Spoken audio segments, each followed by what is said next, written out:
हमारी आज की कहानी एक बेहद खतरनाक और एक्शन से भरी हुई कहानी है, जिसमें कुछ मिसअंडरस्टैंडिंग्स की वजह से एक आदमी अपनी जान खोने वाला होता है। अब देखना ये है कि क्या वो अपनी जान बचाने में कामयाब हो पाएगा या फिर उसको किस्मत मौत के हवाले कर देगी। लेकिन इससे पहले अगर आप हमारे चैनल पर नए हैं तो प्लीज हमारे चैनल को सब्सक्राइब और हमारी वीडियोस को लाइक जरूर करिएगा।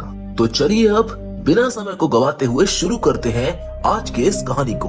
Hollywood on the screen presenting the killers game. कहानी की शुरुआत में हम जो फ्लड नाम के एक हिटमैन से मिलते हैं, जो बुडापेस्ट में एक डांस शो पर आया हुआ होता है। वो वहाँ के गार्ड से छुपकर एक कर्टेन के पीछे जाता है, पर उसके शूज एक गार्ड देख लेता है, जिससे वो उसको पकड़ने के लिए आता है, पर जो उसको मारकर सीधा अपने टारगेट की तरफ बढ़ता है। बीच में उसको बहुत से गार्ड्स मिलते हैं, मगर क्योंकि जो सबसे बेहतरीन हिटमैन है, इस वजह से उसे उन लोगों से निपटने में ज्यादा वक्त नहीं लगता है और वो फाइनली अपने टारगेट के पास पहुंच जाता है। वो आदमी जो को देखकर समझ जाता है कि अब उसके बचने की कोई उम्मीद नहीं है, इसीलिए वो जो को कुछ पैसे देकर खरीदने की कोशिश करता है। पर जब बात नहीं बनती तो वो जो से उसे सिर्फ वो डांस खत्म होने तक का टाइम मांगता है। इन सब चीजों को देखकर उस आदमी के साथ बैठी लड़की बहुत घबरा जाती है और वहाँ से बाहर भाग जाती है। बाहर उसको भागता हुआ एक गार्ड देख लेता है और वो अपने बॉस को चेक करने के लिए अंदर जाता है, पर तब तक जो अपने टारगेट के सर पर गोली मारकर वहाँ से जा चुका होता है। उसके बाद जो डायरेक्टली स्टेज पर खुद जाता है और वहाँ पर फायरिंग शुरू हो जाती है, जिस वजह से सब तरफ अफरा तफरी मच जाती है और सभी लोग अपनी जान बचाकर वहाँ से भागने लगते हैं। इसी बीच उस शो की एक डांसर मेज गिर जाती है और भीड़ में स्ट्रगल करने लगती है। उसे ऐसे देखकर जो उसकी मदद के लिए जाता है और उसे उठाकर बाहर ले आता है। मेज जो को उसकी जान बचाने के लिए थैंक्स कहती है, पर तभी जो के सर में बहुत तेज दर्द होने लगता है, जिसे देखकर मेज उसकी मदद के लिए किसी को बुलाती है। मगर जैसे वो वापस देखती है तो जो वहाँ से जा चुका होता है। जो वहाँ से सीधा अपने घर पर जाता है, जहाँ उसने बहुत से सिक्योरिटी अरेंजमेंट्स कर रखे होते हैं, क्योंकि वो एक असैसिन था जिस पर कभी भी अटैक हो सकता था। घर आकर जो देखता है कि मेस का फोन गलती से उसके पास ही रह गया है। उस रात वो सरदर्द की टैबलेट लेकर सो जाता है, लेकिन अगले दिन वो अपना एग्जामिनेशन करवाने के लिए अस्पताल जाता है, जहाँ डॉक्टर उसको बताते हैं कि उसको कोई खास प्रॉब्लम नहीं है, मगर फिर भी वो उसको अपना ब्लड सैंपल देने के लिए कहते हैं, क्योंकि कई बार कुछ प्रॉब्लम्स ब्लड टेस्ट से डिटेक्ट हो जाती है। इसके बाद जो अपने सबसे करीबी दोस्त और हैंडलर जीवी से मिलने जाता है, जो उसे उसके लास्ट असैसिन के लिए 75 लाख रुपए देता है, जो उसे अपने हेडेक के बारे में भी बताता है। जीवी जानता था कि जो की लाइफ आजकल काफी स्ट्रेसफुल है, इसीलिए वो उसको कुछ दिन आराम करने और अच्छा समय बिताने के लिए कहता है। इसके बाद जो मेस का फोन वापस करने के लिए उसके डांस स्टूडियो जाता है, जहाँ मेस पूरी लगन से डांस कर रही होती है। जो उसे उसका फोन वापस कर देता है, लेकिन वहीं पर मेस उसे शाम को डिनर के लिए पूछती है, लेकिन जो मेस को मना कर देता है। इसके बाद वो उसको एक पेपर पर अपना नंबर लिख कर देती है, जिसके बाद जो वहाँ से चला जाता है। रास्ते में जो उस पेपर को डस्टबिन में फेंक देता है, लेकिन फिर कुछ सोचकर वो उसे वापस उठा कर ले जाता है। कुछ देर बाद बहुत हिम्मत करके जो मेस को कॉल करता है और शाम को उसके साथ डिनर करने के लिए आ जाता है। वो दोनों एक दूसरे को अपने बारे में बताते हैं, जिसमें मेस बताती है कि वो बचपन से एक डांसर बनना चाहती थी और डांस स्कूल की फीस भरने के लिए उसने एक साथ 3 नौकरियां भी की हैं। वो ये भी बताती है कि वो आगे चलकर एक डांस स्कूल भी खोलना चाहती है। जो उसको बताता है कि वो एक ट्रैवलर है, उसने मिलिट्री में भी काम किया है और अब वो रिटायरमेंट लेने की सोच रहा है। देखते ही देखते कुछ दिनों में जो और मेस काफी करीब आ जाते हैं। वो एक दूसरे को डेट करने लगते हैं। वो एक दूसरे के साथ जिंदगी के कुछ बहुत ही शानदार मोमेंट्स बिताते हैं और एक दूसरे से बेहद प्यार करने लगते हैं। खाली वक्त में जो अपने मिशंस को भी पूरा कर लिया करता था, मगर इस बारे में उसने मेस को अभी तक कुछ नहीं बताया था। अब कुछ दिनों बाद जो जीवी को मेस के बारे में बताता है, जहाँ जीवी उसे अपनी सच्चाई मेस को बताने के लिए कहता है और उसको ये भी याद दिलाता है कि उसने कभी किसी औरत, बच्चे या फिर किसी बेगुनाह की जान नहीं ली है। जिसके बाद जो जीवी को उसके बर्थडे पार्टी के दिन उसके रिलेटिव्स बनकर मेस से मिलने के लिए कहता है। पार्टी वाले दिन भी अचानक से जो के सर में बहुत तेज दर्द होने लगता है, जिसके बाद जीवी उसे उसकी रिपोर्ट के बारे में पूछता है। जिस पर जो बताता है कि डॉक्टर ने टेस्टिंग के लिए कुछ दिन का टाइम मांगा था। इसके बाद जीवी उसे फिर से मेस को अपने बारे में सच बताने के लिए कहता है, पर जो अब भी उसे कुछ भी नहीं बता पाता। अगले दिन जो अस्पताल में डॉक्टर कगन से मिलता है, जो उसको बताते हैं कि उसे क्रोएसफेल्ड जेकब नाम की एक गंभीर बीमारी हो गई है, जिसका अभी तक कोई इलाज नहीं है और अब उसके पास बस 3 महीने का ही वक्त बचा हुआ है। क्रोएसफेल्ड जेकब असल में एक ब्रेन डीजेनरेटिव डिसऑर्डर है, जिसकी वजह से व्यक्ति का ब्रेन धीरे धीरे अपने सभी फंक्शंस को करना बंद कर देता है, जिससे फाइनली उसको डिमेंशिया हो जाता है और उसके बाद वो मर जाता है। जो घर आकर इस बीमारी और इसके ट्रीटमेंट के बारे में इंटरनेट पर सर्च करता है, जहाँ पर उसको पता चलता है कि ऐसे बहुत से लोग हैं जो इस बीमारी से पीड़ित हैं, पर अभी तक इसका कोई इलाज संभव नहीं हो पाया है। इस न्यूज ने तो जो की दुनिया ही पलट कर रख दी थी, क्योंकि उसे अभी अभी किसी से प्यार हुआ था जिसके साथ वो जिंदगी में आगे बढ़ना चाहता था, पर उसकी इस बीमारी ने उसके सभी सपनों को तबाह कर दिया था। वो मेस के साथ बिताए हुए लम्हों को याद करने लग जाता है और उसके साथ बिताए हुए सभी मोमेंट्स की फोटो देखकर बहुत दुखी होता है। उसे इस बात का दर्द था कि उसके जाने के बाद मेस का क्या होगा। इन सब से परेशान होकर वो एक बार फिर अपने हैंडलर जीवी के पास जाता है। जब जीवी को उसकी बीमारी के बारे में पता चलता है तो वो भी बहुत दुखी होता है, जो अपने पास रखे सभी पैसे और सोना भरकर लाया होता है। वो जीवी से कहता है कि वो इन पैसों का इस्तेमाल करके मेस के लिए एक इंश्योरेंस पॉलिसी खरीद ले, ताकि उसके जाने के बाद उसे किसी तरह की परेशानी ना हो। जो जीवी को ये भी बताता है क्योंकि इंश्योरेंस पॉलिसी नेचुरल डेथ और कैलेमिटीज को कवर नहीं करती है, इसलिए वो खुद को मरवाने के लिए जीवी को किसी को एक कॉन्ट्रैक्ट देने के लिए कहता है। पर जीवी इस बात से साफ इनकार कर देता है, क्योंकि वो अपने खास दोस्त को मरवाने का कॉन्ट्रैक्ट खुद कैसे किसी को दे सकता था। जीवी से मदद ना मिलने पर जो एक दूसरी हैंडलर मरियाना से मिलने जाता है, जो पहले से ही जो को मारना चाहती थी, क्योंकि जो ने उसके पिता जो के गुरु भी थे उनकी जान ली थी। जब जो ने मरियाना के सामने एक कॉन्ट्रैक्ट रखा और खुद को मरवाने के लिए $2 मिलियन ऑफर करे, तो वो बिना कुछ सोचे खुशी खुशी इस बात पर अग्री हो गई, क्योंकि उसका बकरा तो खुद चलकर हलाल होने आया था। उन लोगों ने इस प्लान को मिडनाइट में अंजाम देने का फैसला किया, जिसके बाद जो मेस से मिलने डांस स्टूडियो गया, जहां मेस उसको देखकर बहुत खुश हुई।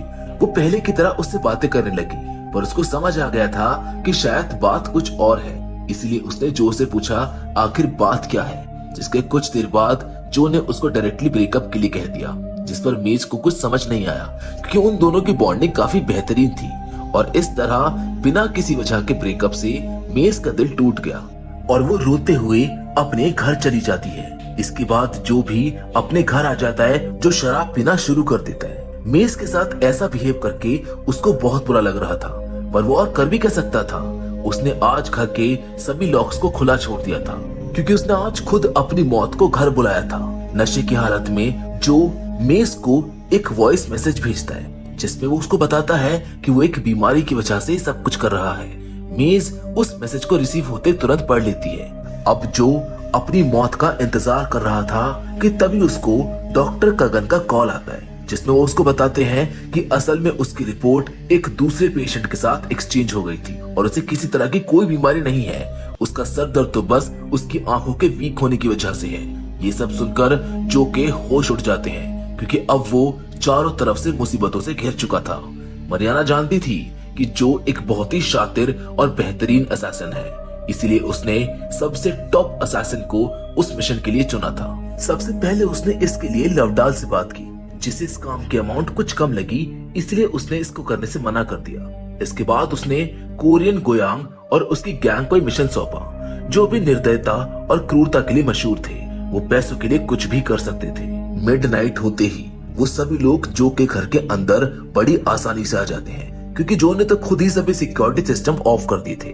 घर के अंदर आते ही उनकी टीम का लीडर उनको जो को खत्म करने का ऑर्डर देता है, जिसके बाद एक एक करके उस गैंग के सभी लोग जो पर हमला करने लगते हैं। पर जो की बॉडी इतनी स्ट्रॉन्ग थी कि वो बिना किसी वेपन के भी सभी पर भारी पड़ रहा था। उसने बहुत ही कम समय में उस गैंग के सभी मेंबर्स को मौत के घाट उतार दिया। उनकी टीम का बॉस भी अपने सभी साथियों को मरता देखकर बिल्कुल नहीं घबराया और जो को उकसाने की कोशिश करने लगा, पर उसे जो की पावर का बिल्कुल आइडिया नहीं था। जिसके बाद जो उसे भी मारकर घर से बाहर आ जाता है। वो गोयांग के फोन से मरियाना को कॉल करता है और उस कॉन्ट्रैक्ट को खत्म करने की डिमांड करता है। वो ये भी कहता है कि वो ये पैसे मरियाना को फ्री में ही दे देगा। ये सब सुनकर मरियाना गुस्से से पागल हो जाती है, क्योंकि वो पैसों के लिए नहीं बल्कि अपने पिता का बदला लेने के लिए इस कॉन्ट्रैक्ट में आई थी। इसलिए उसने इसे खत्म करने से मना कर दिया और कॉन्ट्रैक्ट का अमाउंट $2 मिलियन से $4 मिलियन कर दिया। इसके बाद जो पर द हंगेरियन लैंगोस ब्रदर ने बाइक से अटैक किया, जिन्हें मरियाना ने ही हायर किया था, जो उन्हें एक पुरानी बिल्डिंग की तरफ ले जाता है। वो जानता था कि अब मेज की जिंदगी भी खतरे में है, इसलिए वो मेज को एक वॉइस नोट भेजता है जिसमें उसने उसे किसी सेफ जगह पर जाने के लिए कहा था।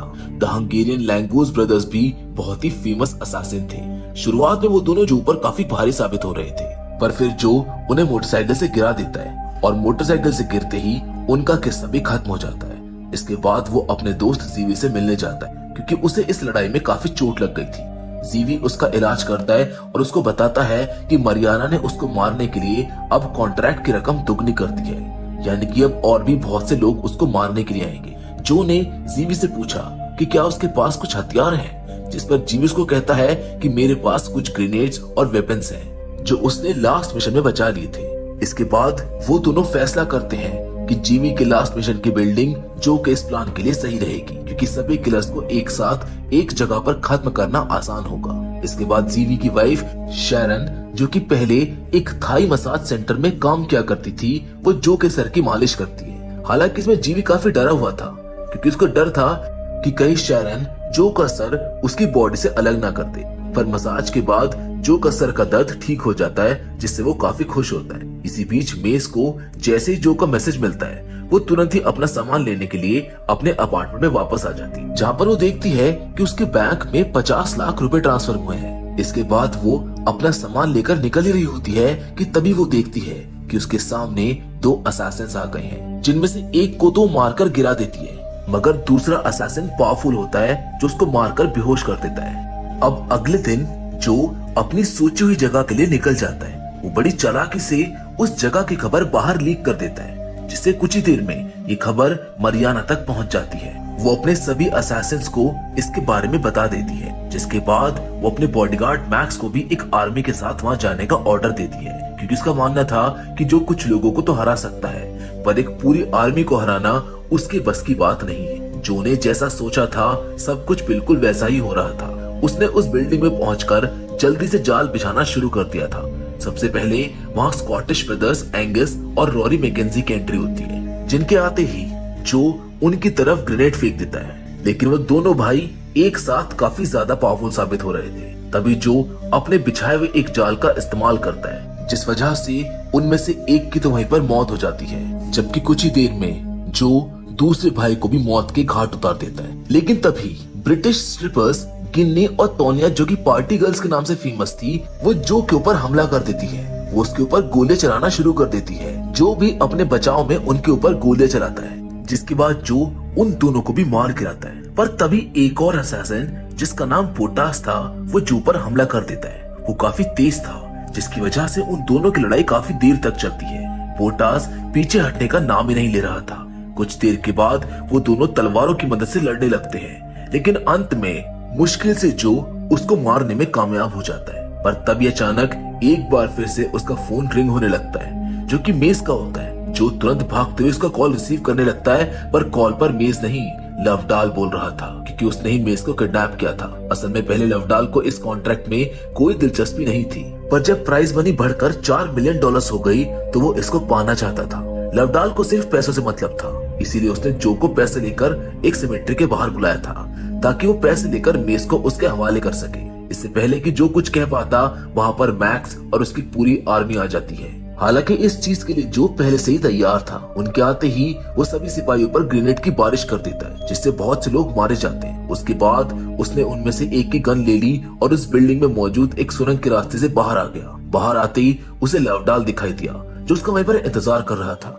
उसके कहने पर जो अपनी गन को फेंक देता है, क्योंकि मेज अभी भी उसके कब्जे में थी। वहीं दूसरी ओर मेज भी बड़ी चालाकी से अपने साथ बैठे कार में आदमी को चकमा दे देती है और कार लेकर भाग जाती है। इधर लवडाल कार में बैठे अपने उस आदमी को कॉल करता है, लेकिन उसका फोन नहीं लगता। तभी वहां पर एक कार आती है, जिसने लवडाल को उड़ा दिया और फिर जो के पास आकर रुकी। इस कार में और कोई नहीं बल्कि मेज होती है जो को बचाने के लिए आई थी, पर उसे अभी तक कुछ समझ नहीं आ रहा था कि आखिर यहाँ पर हो क्या रहा है। इसीलिए वो को लेकर वहाँ से जाती है और को सारी बात बताने के लिए कहती है, जिस पर उसको बताता है कि वो असल में एक असैसिन है। ये सुनकर मेज को एक बड़ा शॉक लगता है। जो कहता है कि वो सिर्फ बुरे लोगों को मारता था।